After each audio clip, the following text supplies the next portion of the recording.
As you work in the graph editor more and more, you'll find that these handles can be a little bit fiddly. And sometimes all you want is for these two handles to be exactly the same length. And the best way of doing that really, instead of just eyeballing it, is by typing some values in. And you type those values in by using what's called the keyframe velocity. If you are already inside the graph editor, you can right-click on a keyframe and then go to keyframe velocity. If you're in the normal timeline, so let me come out of the graph editor here. If you're in the normal timeline, all you would need to do would be to hold down Alt on the keyboard and then double-click on the keyframe, and it opens up this keyframe velocity dialog box. The keyframe velocity tells you what's happening with the keyframe under the hood. So this is really all you need to know about the keyframe.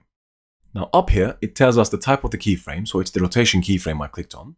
And because it's the first keyframe I clicked on, the incoming velocity, so the speed coming into this keyframe, is set to 0, because there's nothing else happening before this keyframe. Whereas the outgoing velocity is set to a certain number. Now the degrees per second is the speed, so this controls the angle of the curve. So let me actually go back to my graph editor to show you what's happening.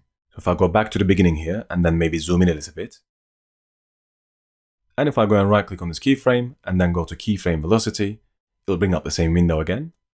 The degrees per second, the first property here, is controlled by the angle of this handle here. So if I go and set this, let's say to 25, and then press OK, you see that the angle of the line changes, but not the length, because the length is controlled by the influence. So if I go and right click on this again, and then go to keyframe velocity again, the influence is the length of this line. So if I set this to, let's say, 20, and then if I press OK, that now changes the influence to be shorter, so it's 20% now. And if I want this exact same thing to happen here as well, I can now select this keyframe, and then right click, and then go to keyframe velocity.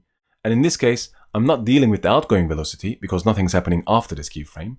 All I have to do is to go to incoming velocity because we're going into this keyframe, just like you would ease into it. I'm just going to go here, change my degrees to 25, and then the influence to 20. And that's how you create exactly the same handles on either side of the graph.